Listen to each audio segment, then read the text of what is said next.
Dalam kehidupan ini, kita tidak pernah lepas dengan yang namanya sayuran. Hal tersebut karena sayuran merupakan makanan yang sangat berguna bagi manusia dalam perkembangan tubuhnya. Setiap sayuran pasti memiliki manfaat-manfaat yang berbeda. Tauge adalah salah satunya. Manfaatnya diantaranya melancarkan pencernaan dan meningkatkan metabolisme. Tauge juga dapat ditanam di dalam rumah menggunakan beberapa cara.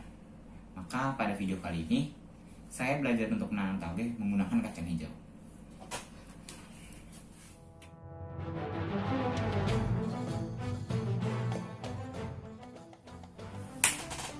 Perkenalkan, namaku Dimas, siswa SMP Pangudi Luhur kelas 9.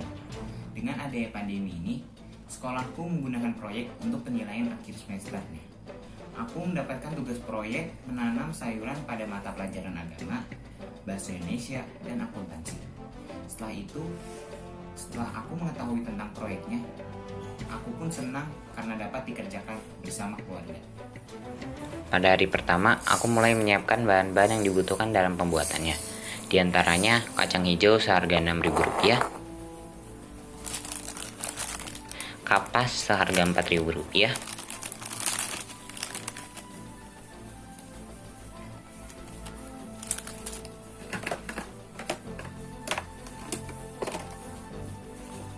dan tray makanan seharga Rp6.000.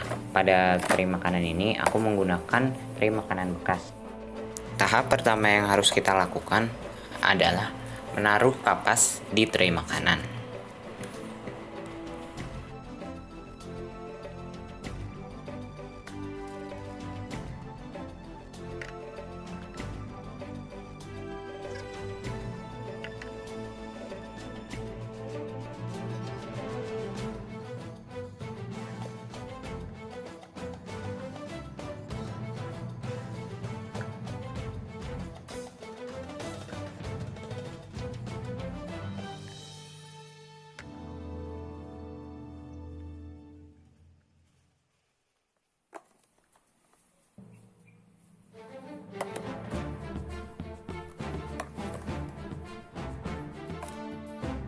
Setelah semua kapas sudah ditaruh di tray makanan, sekarang barulah kita menyemprotkan air secukupnya ke kapas tersebut.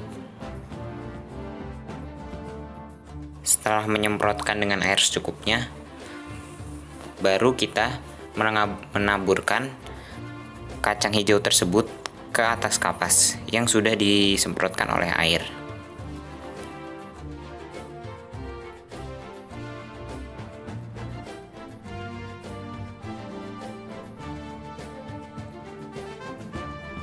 Pada akhirnya, barulah kita menyemprotkan air secukupnya ke kacang hijau tersebut.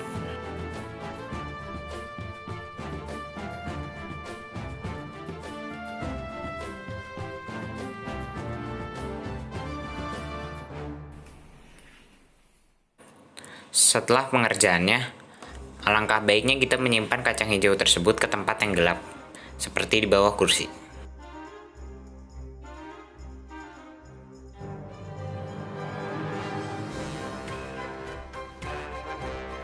Pada hari kedua, aku mulai rutin menyemprot tanaman tersebut setiap pagi dan sore. Aku melihat bahwa tanamanku belum memiliki perkembangan sama sekali. Aku pun merasa khawatir karena hal tersebut. Sampai pada akhirnya, aku mengetahui bahwa seharusnya aku merendam kacang hijau tersebut sebelum disemai.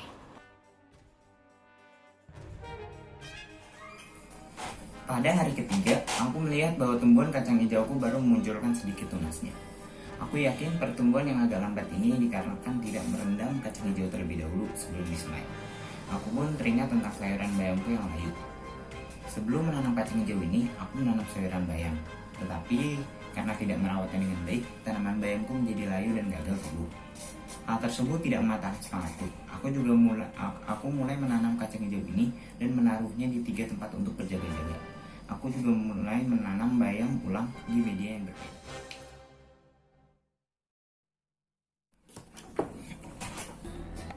Pada hari keempat, aku melihat bahwa tumbuhan kacang hijauku lama sekali berkembang. Aku pun sempat khawatir akan hal tersebut, sampai pada akhirnya ibuku menyuruhku untuk memberi air lebih banyak dari biasanya. agar pertumbuhan kacang hijau tersebut makin cepat. Pada keesokan harinya, aku melihat bahwa apa yang dikatakan ibuku adalah kebenaran. Kacang hijauku sudah terkelupas semua dan mulai mengeluarkan tunasnya. Aku pun menyadari hal tersebut. Aku langsung rutin memberi air yang lebih banyak dari biasanya.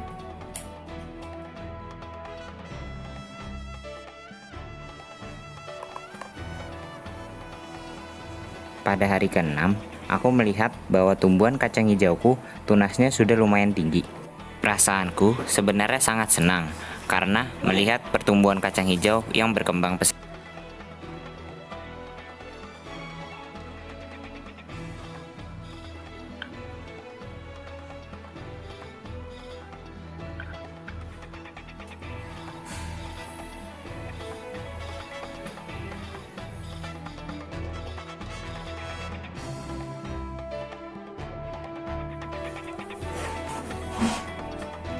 Pada hari ke-7, aku melihat bahwa sudah saatnya untuk panen.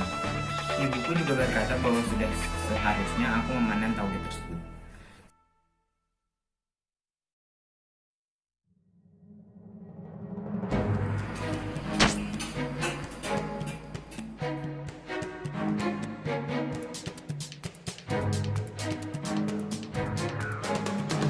Setelah memanennya, aku ingin membuat bakwan dengan tauge tersebut, sehingga aku dapat memanfaatkan dengan baik dan dapat bermanfaat bagi keluargaku. Dalam pembuatannya, aku juga sempat dibantu oleh ibuku.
Setelah selesai membuatnya, aku membagi-bagikannya ke keluargaku sehingga dapat bermanfaat ke mereka semua.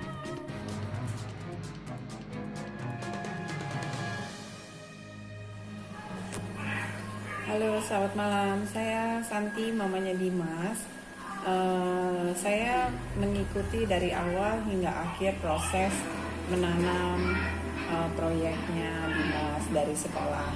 Dengan adanya proyek menanam ini, saya berpikir ini anak jadi jauh lebih kreatif dan anak jadi lebih mengetahui secara praktek, tidak teori saja. Jadi anak mengetahui dari awal bagaimana cara proses tanaman ini tumbuh hingga tanaman ini bisa menjadi sesuatu yang berguna bagi anak itu sendiri atau keluarga atau orang lain, sehingga dia bisa lebih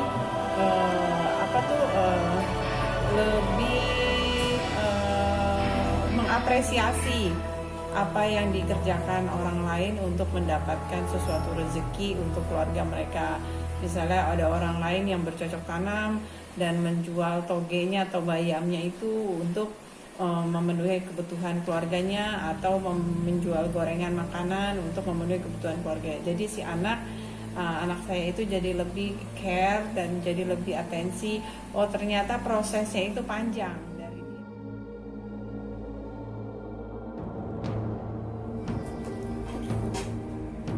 Jadi, refleksi yang bisa saya dapatkan dalam proyek kali ini adalah dengan menanam tauge, kita semua bisa menghemat uang dan membuat makanan dengan kebersihan yang terjamin. Dalam menanam tauge ini, kita juga dapat menggunakan kembali barang bekas atau sampah yang terdapat di rumah kita. Saya juga banyak belajar dari proyek ini, yaitu salah satunya adalah saya belajar dari kegagalan yang sudah saya lalui, sehingga dapat menghasilkan hasil yang memuaskan. Oleh karena itu, ayo kita menanam di rumah. Menanam di rumah dapat membawa banyak manfaat. laporan baru yang bisa saya dapatkan setelah menjalani proyek ini adalah